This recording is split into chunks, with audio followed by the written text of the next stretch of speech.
اور وہ جو مرغے وہاں دانے دے رہے ہیں، ایک تو وہ انڈے کی کوالٹی کو خراب کر دیتے ہیں، اس میں سے ٹھیک گرمیوں میں 1 ہفتے بعد اس میں سے چوہا بننا شروع ہو جاتا ہے، اس میں خون پیدا ہو جاتا ہے، تو وہ ایک علیحدہ سے سلسلہ ہے۔ تو یہ اس چیز کو آپ کیوں نہیں سمجھ رہے؟ پھر RIR کا بھی یہی سلسلہ ہے، RIR آسل آف سے بھی سالانہ 20 انڈے کم دیتی ہے۔ تو اب یہ ہے کہ یہ کہاں کی عقل مندی ہے کہ آپ 1200 روپے کی مرغی لے کے آئیں اور اس سے جو ہے 1000 جو مرغی ہے اس میں سے 250 انڈا لیں، اور اس کو چوزا تو آپ نکلوا سکتے ہیں وہ، لیکن کتنے 1-2 سال یہ سلسلہ چلے گا، اس کے بعد یہ ختم ہو جائے گا۔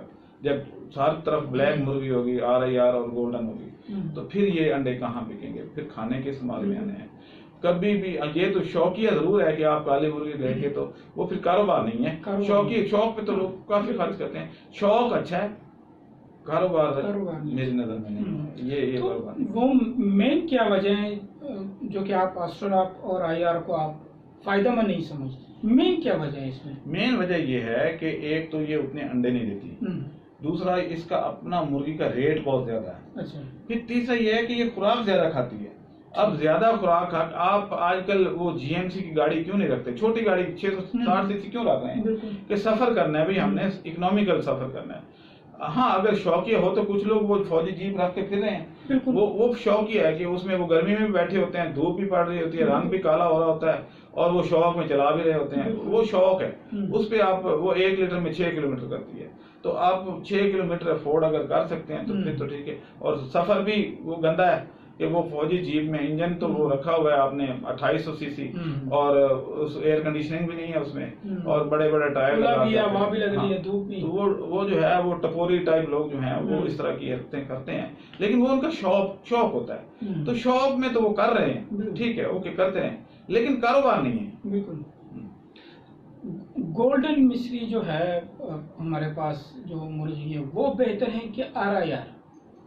دیکھیں گولڈن مصری اس سے بھی گئی گزری ہے، اگر گولڈن مصری رکھنی ہے تو اس سے بہتر ہے کہ آپ آسلاپ اور RIR رکھیں۔ ابھی بھی آپ یہ دیکھیں کہ گولڈن مصری جو ہے وہ بہت تھوڑی تعداد میں ہے، یعنی کوئی 3000 رکھتا ہے، کوئی 4000، کوئی 6000، کوئی 7000، کوئی 10000۔ کوئی بھی کمرشل ایگ لینگ فارم جو ہے وہ گولڈن مصری کا نہیں ہے، نہ یہ اس کا گوشت کام کا ہوتا ہے اور نہ ہی اس کا انڈا بڑے سائز کا ہوتا ہے، چھوٹے سائز کا انڈا۔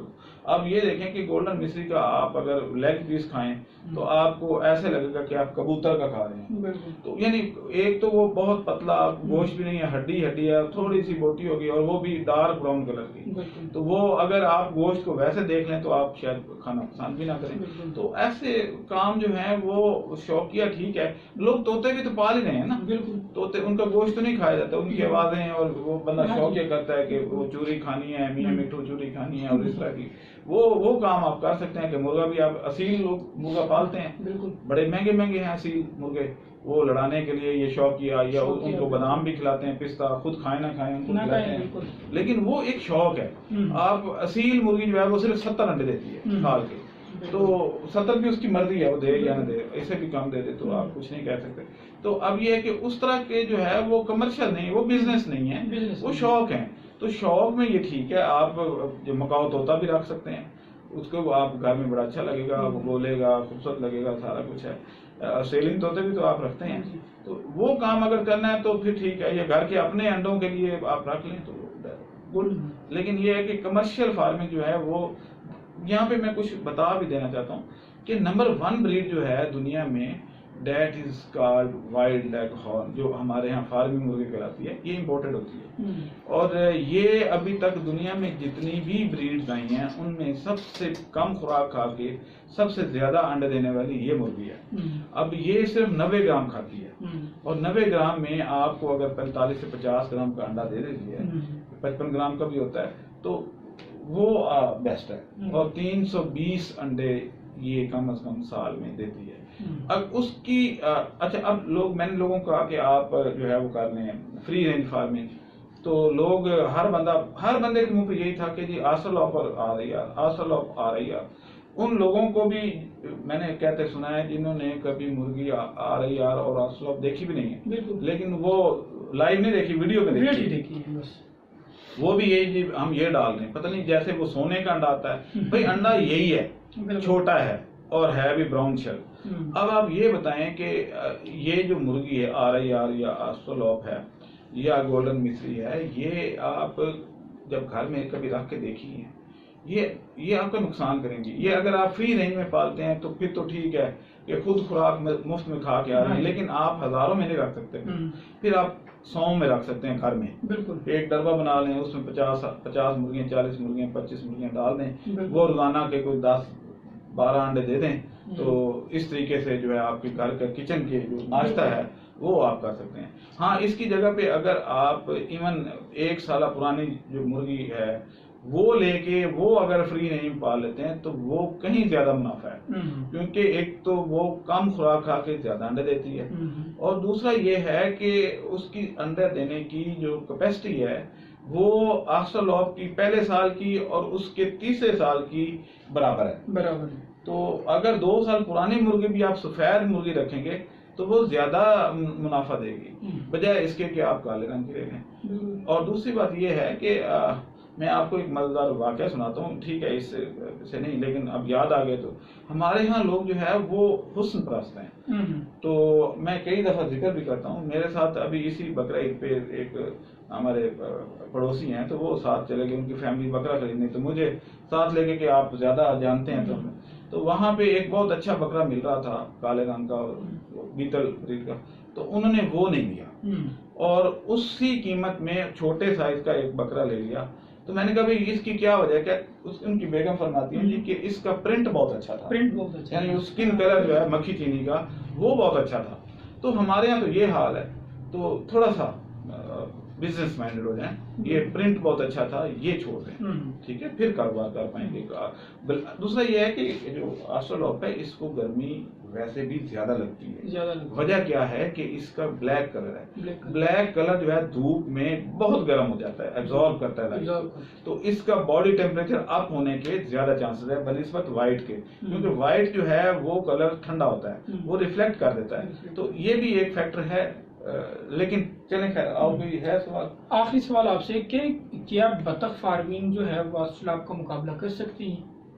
ہاں، خاکی کمبل بطخ جو ہے وہ میں یہ سمجھتا ہوں کہ آسٹرالوپ سے زیادہ بہتر ہے.